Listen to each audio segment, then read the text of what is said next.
Hello friends, எல்லாருக்கும் வணக்கம். This is your David அன்பு.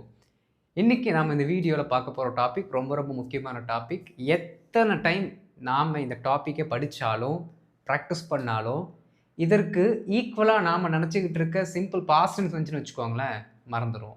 ஐயோ, ரெண்டு ஒரே மாதிரி தானே இருக்குது, என்னவா இருக்கும் அர்த்தம் அப்படிங்கிற ஒரு கன்ஃபியூஷன் நமக்கு வந்துடும். ஏன்னா ப்ரெசன்ட் பர்ஃபெக்ட்டும் சிம்பிள் பாஸ்ட் ஒரே மாதிரி இருக்கிற மாதிரி நாம் அண்டர்ஸ்டாண்ட் பண்ணி வச்சுருப்போம். அது நம்ம மேலே தப்பு இல்லை, நமக்கு சரியான புரிதல் இருந்திருக்காது. ஸோ இன்றைக்கி இந்த வீடியோவில் கிளியராக இதை நம்ம அண்டர்ஸ்டாண்ட் பண்ணிக்க போகிறோம். எங்கே ப்ரெசன்ட் பர்ஃபெக்ட் டென்ஸ் யூஸ் பண்ணணும், எங்கே பாஸ்ட் யூஸ் பண்ணணும், எதனால் இது யூஸ் ஆகுது, என்ன மீனிங்கில் தமிழில் இது வருது அப்படிங்கிறத மட்டும் நான் என்ன பண்ண போகிறேன்னா கிளியராக சொல்லித்தர போகிறேன். ஸோ வீடியோவை ஸ்கிப் பண்ணாமல் ஃப்ரம் ஸ்டார்ட் டு ஃபினிஷ் பாருங்கள். ஓகே, அப்போ தான் ஒரு நல்ல பெட்டர் ஐடியாவும் இதை பற்றின ஒரு ஆழமான புரிதலும் உங்களுக்கு கிடைக்கும். சரிங்களா? அண்ட் இதான் நம்ம சேனல் நீங்கள் ஃபஸ்ட் டைம் வந்திருக்கீங்கன்னா நம்ம சேனலை மறக்காமல் சப்ஸ்கிரைப் பண்ணிட்டு பெல் பட்டன் கிளிக் பண்ணி வச்சுக்கோங்க. அப்போ தான் நான் போடுற வீடியோஸ் தொடர்ந்து உங்களை வந்து சேரும். சரிங்களா? நம்ம வீடியோக்குள்ளே போயிடலாம். இப்போ கவனிங்க ஃப்ரெண்ட்ஸ், இந்த ப்ரெசன்ட் பர்ஃபெக்ட் டென்ஸில் நமக்கு இருக்கக்கூடிய இரண்டு அந்த ஆக்சிலரி வேர்ப் யார் அப்படின்னா, ஒன்று ஹேவ், இன்னொன்று ஹேஸ். இவங்க ரெண்டு பேர் இருக்காங்க. இவங்க ரெண்டு பேரை தான் பார்த்தீங்கன்னா நம்ம பொதுவாக யூஸ் பண்ணுவோம்.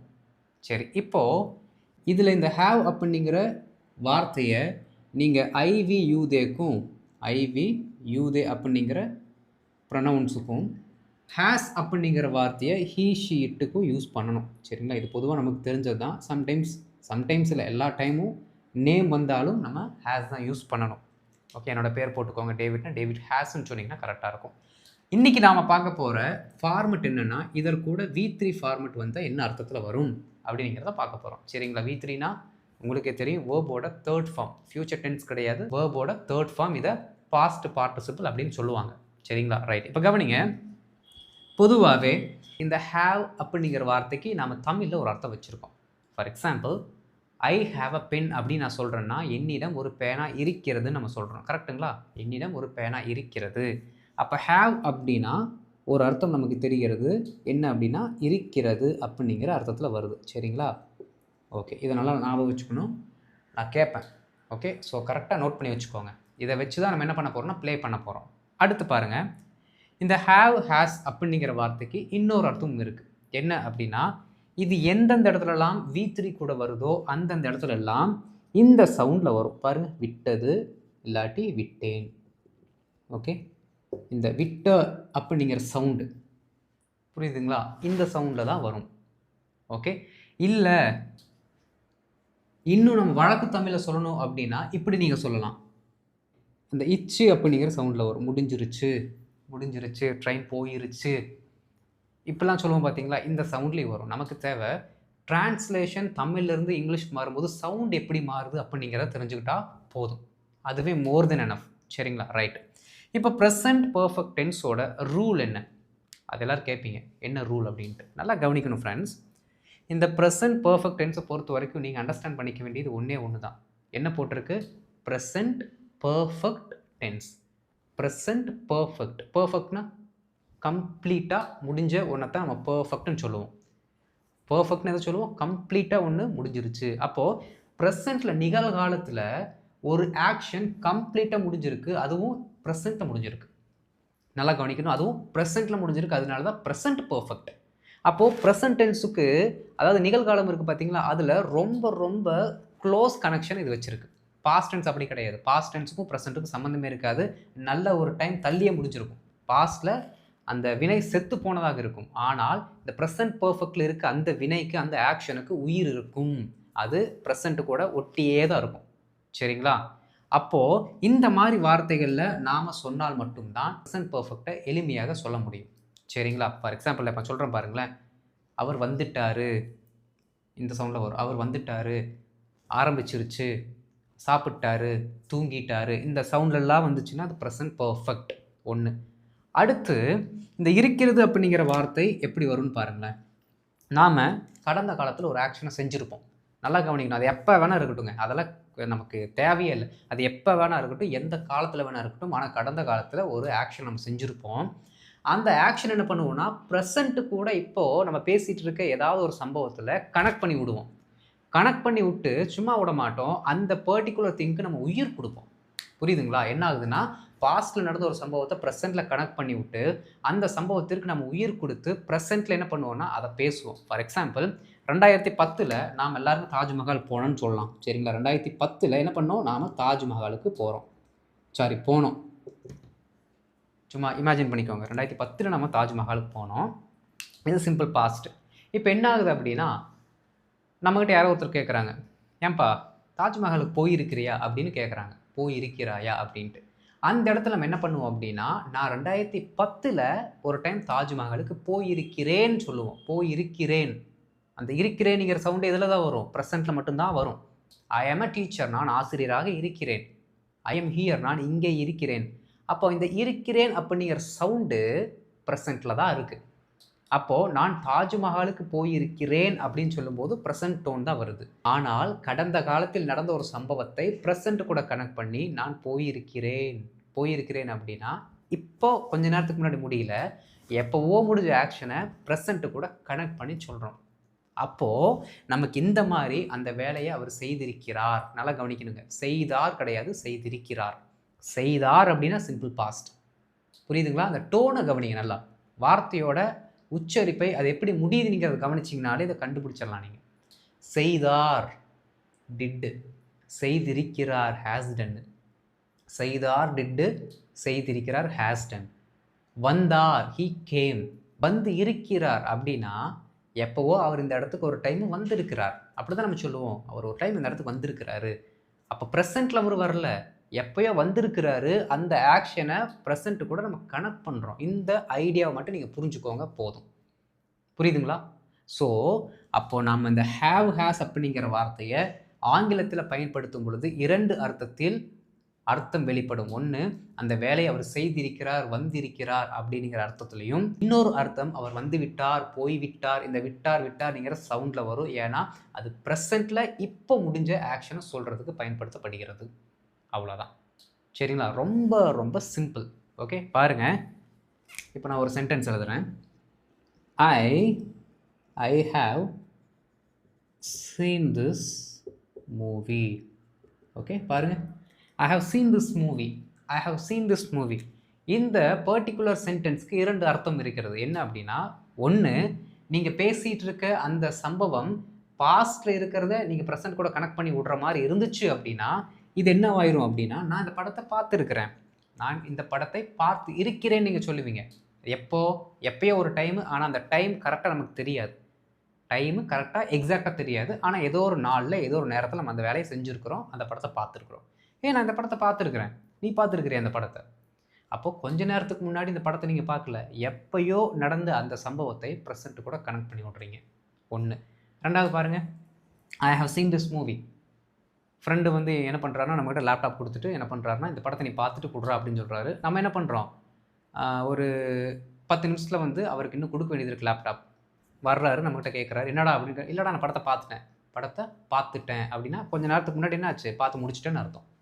படத்தை பார்த்துட்டு நீ லேப்டாப் எடுத்துகிட்டு போய்க்கோ. அப்போ ப்ரெசென்ட்டில் அந்த இன்சிடெண்ட்டை நீங்கள் கம்ப்ளீட் பண்ணிட்டீங்க, அந்த ஆக்ஷனை கம்ப்ளீட் பண்ணிட்டீங்க. அவ்வளோதாங்க. ஓகே, ஸோ இந்த புரிதல் மட்டும் உங்களுக்கு இருந்தால் போதும். இனி வரக்கூடிய எக்ஸாம்பிள்ஸை நீங்களே பண்ணிட்டு வருவீங்க. ஓகே, ஒரு சில எக்ஸாம்பிள்ஸ் பார்க்கலாம். அப்போ தான் இன்னும் நமக்கு கிளியர் கட் ஐடியா கிடைக்கும். சரிங்களா?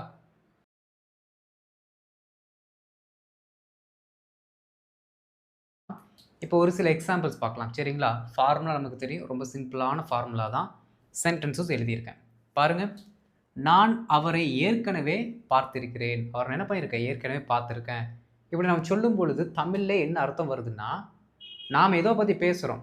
இன்றைக்கி வந்து அவர் சீஃப் கெஸ்ட்டாக வராரு, ஏதோ நம்ம பற்றி பேசுகிறோம். நம்ம அந்த டைமில் என்ன சொல்லுவோம் அப்படின்னா, கடந்த காலத்தில் அவர் நம்ம ஆல்ரெடி பார்த்துருப்போம் பார்த்தீங்களா, அந்த கடந்த கால சம்பவத்தை ப்ரெசென்ட் கூட கனெக்ட் பண்ணி சொல்லுவோம். எப்படின்னா, நான் அவர் ஏற்கனவே பார்த்துருக்குறேங்க. ஐ திங்க் அந்த போன வருஷம் கூட ஒரு மீட்டிங் நடந்துச்சுல்ல, அங்கே ஒரு டைம் அவர் நான் ஆல்ரெடி பார்த்துருக்குறேன், இப்படிலாம் சொல்லுவோம். அப்போது கடந்த காலத்தில் இருக்க ஒரு வினையை ப்ரெசென்ட் கூட கனெக்ட் பண்ணுறதுக்கு இந்த மாதிரி சவுண்டு வரும். எல்லா சென்டென்ஸுமே பார்த்தீங்கன்னா அந்த சவுண்டில் தான் எழுதியிருக்கு. பாருங்கள், இருக்கிறேன், பேசியிருக்கிறார், வந்திருக்கிறாள், சாப்பிட்டு இருக்கிறேன், பண்ணி இருக்கிறோம், தேர்ந்தெடுத்திருக்கிறோம், இந்த மாதிரி. அப்போ எல்லாமே கடந்த காலத்தில் நடந்த சம்பவம், அது ப்ரெசென்ட் கூட கனெக்ட் ஆகுது. இந்த மாதிரி சவுண்டில் வரக்கூடிய அனைத்து வார்த்தைகளும் ஹேவ் ஹேஸை தொடர்ந்து தான் வர வேண்டும். சரிங்களா? பாருங்கள், நான் அவரை ஏற்கனவே பார்த்திருக்கிறேன். ரொம்ப சிம்பிள். இங்கே பாருங்கள், ஃபஸ்ட்டு சப்ஜெக்டை போடணும். சப்ஜெக்ட் யார்? யார் வினையை செய்தார்கள்? யார் ஆக்ஷனை செஞ்சது? நான். அவர் தான் பார்க்கும் வேலையை செய்திருக்கிறார். சரிங்களா? நான், ஐ. சரி, ஐக்கு வரக்கூடிய அந்த ஆக்சிலரி வேர்ப் என்னது? ஹேவ் தான் போட முடியும். ஹீ ஷீட்டுக்கு தான் ஹேஸ் வரும். சரிங்களா? பாருங்கள், ஐ ஹேவ். இந்த இடத்துல நீங்கள் இந்த அட்வர்பை போட்டுக்கலாம். Okay, already, I have already seen him. Okay, யாரை? அவரை. இங்கே ஆப்ஜெக்டை போட்டுடணும். ஓகே, பாருங்கள், I have already seen him. நான் அவரை ஏற்கனவே பார்த்திருக்கிறேன். சிம்பிளாக முடிஞ்சு போச்சு, கஷ்டமே கிடையாதுங்க. ஓகே, அடுத்து பாருங்கள், பல வருடங்களுக்கு முன்பே அவர் இதை பற்றி பேசியிருக்கிறார். பல வருஷத்துக்கு முன்னாடி என்ன பண்ணிட்டாரு? அவர் இதை பற்றி பேசியிருக்கிறாரு. இப்போ ப்ரெசென்ட்டில் வந்து ஒருத்தர் ஏதோ ஒரு விஷயத்தை பற்றி புதுசாக பேசுகிறாரு. ஐயோ, இது இப்படிங்க அப்படிங்க, ரொம்ப புதுசுங்க அப்படின்ட்டு. ஆனால் ஒரு சிலர் சொல்லுவாங்க, இந்த விஷயத்தை பற்றி அவர் அப்போவே பேசியிருக்கிறாருப்பா அப்படின்னு சொல்லுவாங்க. அப்படின்னு என்ன அர்த்தம்? அவர் எப்பயோ பேசின ஒரு விஷயத்த நாம் ப்ரெசென்ட்டு கூட நடக்கிற அந்த சம்பவத்தை கூட கனெக்ட் பண்ணுறதுனால இது உயிர் பெறுகிறது. அதனால தான் அது ப்ரெசென்ட் பர்ஃபெக்ட் டென்ஸ்னு சொல்கிறோம். பாருங்கள், அவர் பல வருடங்களுக்கு முன்பே இதை பற்றி பேசியிருக்கிறார். ரொம்ப சிம்பிள். அவர் பேசியிருக்கிறார். ஓகே, அவர் இதை பற்றி பேசியிருக்கிறார். அவர் பல வருடங்களுக்கு முன்பே இதை பற்றி பேசியிருக்கிறார். இப்படி கொஞ்சம் கொஞ்சமாக என்ன பண்ணுங்கள், நீங்கள் டிரான்ஸ்லேட் பண்ண பாருங்கள். ஓகே, சரி, பாருங்கள், அவர் பேசியிருக்கிறார், அதை எழுதலாம். First he has. ஹீக்கு என்ன பண்ணணும்? ஹேஸ்ங்கிற வார்த்தையை தான் போடணும். He has spoken about it. இதை பற்றி தான் இருக்குது, அப்போ அபவுட் தான் போடணும். பாருங்கள், he has spoken about it. அவர் இதை பற்றி பேசியிருக்கிறார். எப்போ? பல வருடங்களுக்கு முன்பே. ரொம்ப சிம்பிள், இயர்ஸ் அகோ. இதை மட்டும் போட்டாலே போதும். இயர்ஸ் அகோ இந்த வார்த்தையை பல வருடங்களுக்கு முன் அப்படிங்கிற அர்த்தத்தை கொடுக்கும். அவ்வளோதான். பாருங்கள், he has spoken about it years ago. அந்த இயர்ஸ் அகோ ஃபஸ்ட்டில் போட்டு சொன்னாலும் மீனிங் வந்துடும். Years ago he has spoken about it. ஏன்னா இது ஓரல் கம்யூனிகேஷன் தானே, ஸ்போக்கன் தானே. அதனால் நீங்கள் இந்த பர்டிகுலர் அட்வர்பை எங்கே வேணாலும் போட்டு சொல்லிக்கலாம், தப்பெல்லாம் வராது. சரிங்களா? அடுத்து பாருங்கள், அவள் ஒரு முறை இவ்விடத்திற்கு வந்திருக்கிறாள். நல்லா கவனிக்கணுங்க. இந்த கிராமர் ரூல் என்ன சொல்லுது அப்படின்னா, சிம்பிள் பாஸ்ட் டென்ஸுக்கு டைமையும் சிம்பிள் ப்ரெசன்ட் பர்ஃபெக்ட்டுக்கு டைமை சொல்லாதீங்க அப்படின்னு நமக்கு டீச் பண்ணுது.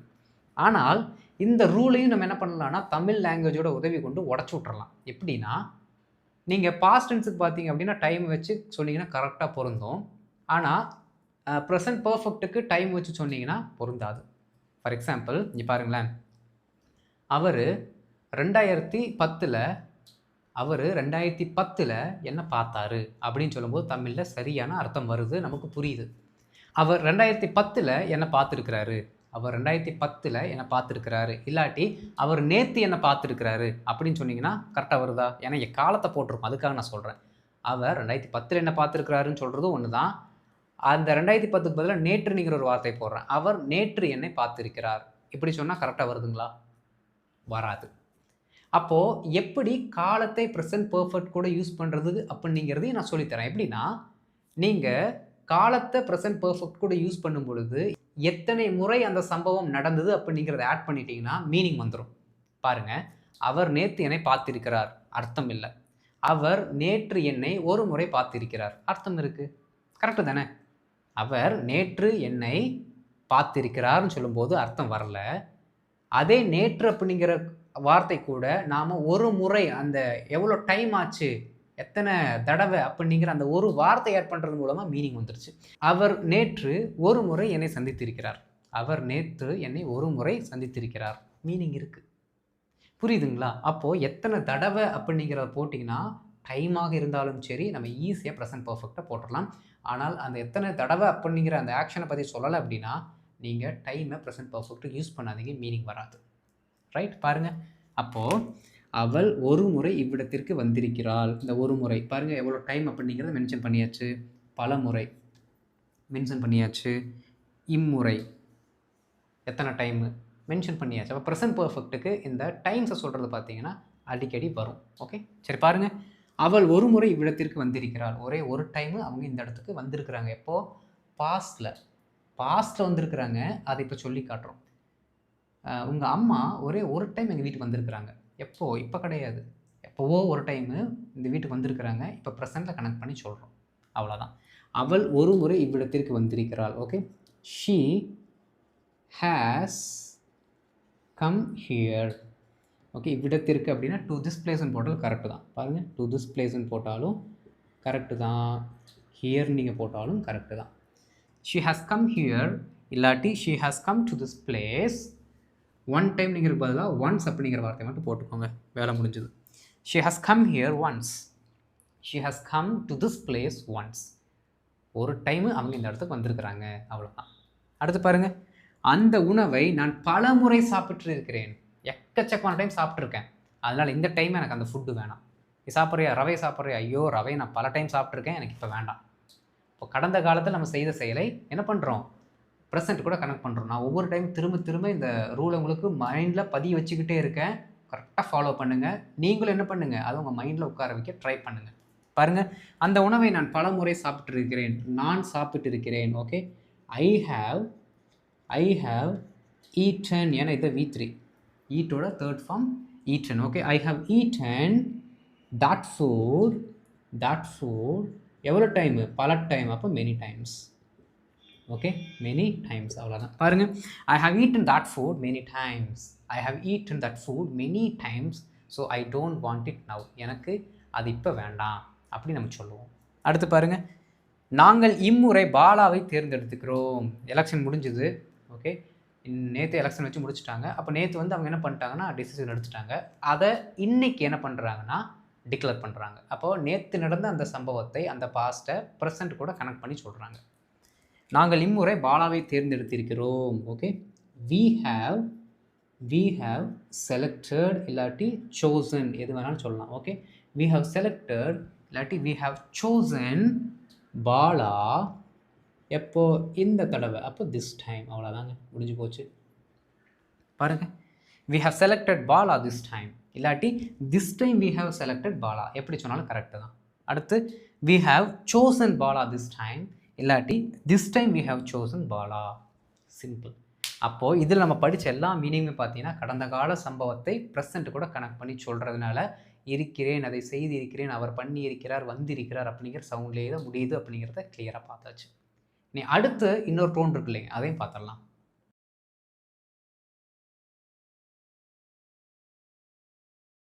இந்த ஸ்லைடில் உங்களுக்கு புரியறதுக்காகவே பாஸ்ட் டென்ஸில் இருக்க ஒரு சென்டென்ஸும் ப்ரெசென்ட் பர்ஃபெக்டில் இருக்க ஒரு சென்டென்ஸும் மிக்ஸ் பண்ணி எழுதியிருக்கேன். அப்போ தான் உங்களுக்கு புரியும் அர்த்தம்.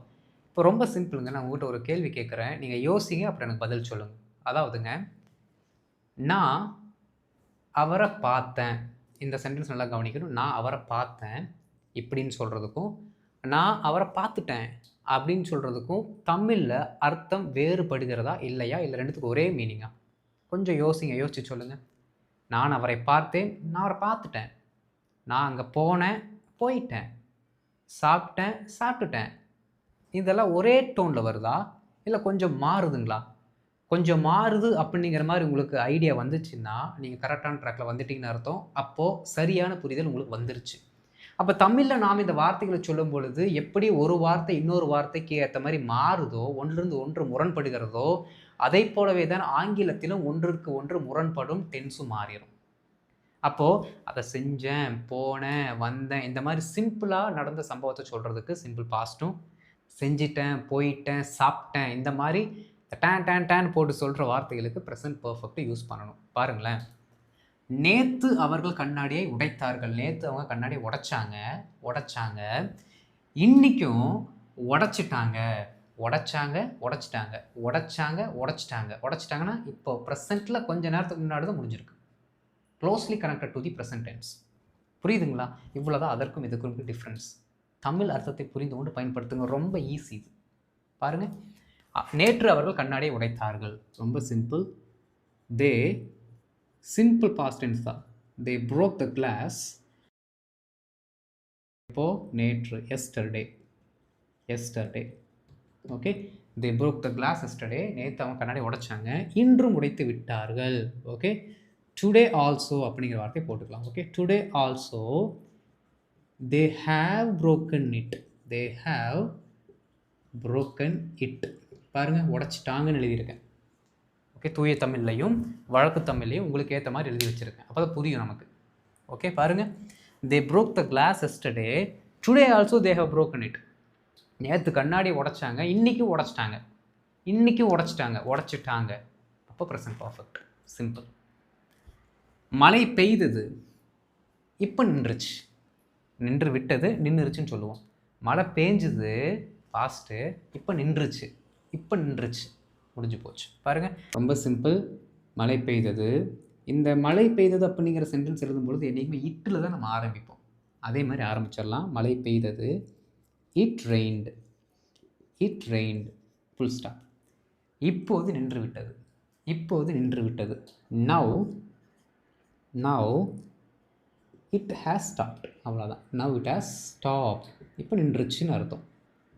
இட் ஹேஸ் ஸ்டாப்னா நின்று விட்டதுன்னு அர்த்தம். சிம்பிளாக முடிஞ்சுதுங்களா? அப்போது இந்த சவுண்டு வந்தால் ஹேஸ் வருது. சிம்பிளாக முடிகிற மாதிரி இருந்தால் சிம்பிள் பாஸ்ட் டென்ஸுக்கு போகிறோம். அவ்வளோதான். It rained, now it has stopped. Now it has stopped. மழை பெய்தது, இப்போது நின்று விட்டது. அவ்வளோதான். அவர் நேற்று வரவில்லை. நேற்று அவர் வரலை, இன்றைக்கு வந்துட்டார். நேற்று வரலைங்க, இன்றைக்கி வந்துட்டார். இந்த சவுண்டு கவனிங்க. வந்துட்டார். இன்றைக்கு வந்தார்னு சொல்லலை, இன்றைக்கு வந்துட்டார்னு சொல்கிறோம். வந்துட்டார். அப்போது சவுண்டை நல்லா கவனிக்கணும். அவ்வளோதான். பாருங்கள், அவர் நேற்று வரவில்லை அப்படின்னா எதில் இருக்குது? நெகட்டிவில் இருக்குது. அப்போ ரொம்ப simple. He didn't come yesterday. அவ்வளோதான். he didn't come yesterday. இன்றைக்கு வந்து விட்டார். ரொம்ப simple. Today he has come. Today he cameனு போட்டிங்கன்னா இன்றைக்கி அவர் வந்தார்னு மீனிங் மாறிடும். ஓகே, he came, அவர் இன்றைக்கு வந்தார். டுடே he came அப்படின்னா அவர் இன்றைக்கு வந்தார். டுடே he has come, அவர் இன்றைக்கி வந்துட்டார்னு அர்த்தம். காலையில் பஞ்ச் பண்ணிட்டார்னு அர்த்தம். வேலைக்கு வந்துட்டார்னு அர்த்தம். புரியுதுங்களா? அவ்வளோதான். உன்னை பற்றி எங்களுக்கு தெரிஞ்சிருச்சு தம்பி, நடிக்காத. உன்னை பற்றி எங்களுக்கு தெரிஞ்சிருச்சு. உன்னை பற்றி எங்களுக்கு தெரிந்ததுன்னு சொல்ல தெரிஞ்சிருச்சுன்னு ப்ரெசண்ட்டில் சொல்கிறோம். ஓகே, அப்போது அந்த தெரிஞ்ச சம்பவம் கொஞ்ச நேரத்துக்கு முன்னாடி தான் நமக்கு தெரிய வந்திருக்கு. அதனால தான் ப்ரெசண்ட் கூட கனெக்ட் பண்ணியே வருது அந்த இன்சிடெண்ட் எல்லாம். உன்னை பற்றி எங்களுக்கு தெரிந்து விட்டது. Okay, we have known about you. சிம்பிளாக சொல்லிட்டு போயிடலாம். இல்லாட்டி we have come to know about you. அதுவும் கரெக்டு தான். we have come to know about you. எங்களுக்கு உன்னை பற்றி தெரிய வந்துருச்சு அப்படின்னு நம்ம சொல்லுவோம். இதுவும் கரெக்டு தான், அதுவும் கரெக்டு தான். பாருங்கள், we have known about you. எங்களுக்கு உன்னை பற்றி தெரிஞ்சிருச்சு தம்பி. எங்களுக்கு உன்னை பற்றி தெரிந்தது. we knew about you. புரியுதுங்களா? மீனிங் கொஞ்சம் அப்படியே மாற அந்த டோனும் மாறுது. வேர்பு மாற டோனும் மாறுது. புரியுதுங்களா? டென்ஸ் மாற மீனிங் மாறிட்டே வருது. அவ்வளோதான். Okay, we have known about you. எங்களுக்கு உன்னை பற்றி தெரிஞ்சிருச்சு. பாஸ்டில் நடந்த ஒரு விஷயத்தை பற்றி ப்ரெசென்ட்டில் என்ன பண்ணுறோம்? கனெக்ட் பண்ணுற மாதிரி இருந்தால் எங்களுக்கு உன்னை பற்றி தெரிஞ்சிருக்குது அப்படின்னு நம்ம சொல்லுவோம். ஓகே, இந்த மாத ஊதியத்தை நான் வாங்கிவிட்டேன். வாங்கிவிட்டேன் ரெண்டுமே கரெக்டு தான். ஒன்று வழக்கு தமிழ், இன்னொன்று சரியான தமிழ். ஓகே, பாருங்கள், இந்த மாத ஊதியத்தை நான் வாங்கிட்டேன். ஓகே, ரொம்ப சிம்பிள். ஐ ஹாவ் காட்டுன்னு சொல்லிக்கலாம், இல்லாட்டி ரிசீவ்டுன்னு சொல்லிக்கலாம், ஏதோ ஒரு வார்த்தை. Okay, I have received this month's salary. இந்த மாத ஊதியம். this month's salary. First S போட்டுக்கலாம். பாருங்கள், I have received this month's salary. நான் இந்த மாதம் சேலரி வாங்கிட்டேன். நீங்கள் வாங்கிட்டீங்களா கேட்போம்ல. நான் வாங்கிட்டேன். வாங்கினதுக்கப்புறம் தான் நம்ம சொல்லுவோம், நான் வாங்கிட்டேன்டா சேலரி, நீங்கள் வாங்கிட்டீங்களா இப்படி கேட்போம்ல. அப்போது வாங்கிட்டேன் அப்படிங்கிற சவுண்டு தான் வருது. அதனால தான் என்ன பண்ணுறோம்? ஹேவ் யூஸ் பண்ணுறோம். அப்போ புரிஞ்சுதுங்களா? ரொம்ப சிம்பிளுங்க. இந்த கான்செப்டில் இனிமேல் உங்களுக்கு டவுட்டே வரக்கூடாது. ரொம்ப எளிமையான ஒரு கான்செப்ட். ஆனால் தமிழ் அர்த்தத்தை புரிஞ்சுக்கிட்டாதான் உங்களால் ஆங்கிலத்தில் இதை பேச முடியும். ரைட்? சரி, ஒரு சில ஹோம்ஒர்க் கொடுக்குறேன், ட்ரை பண்ணுங்கள்.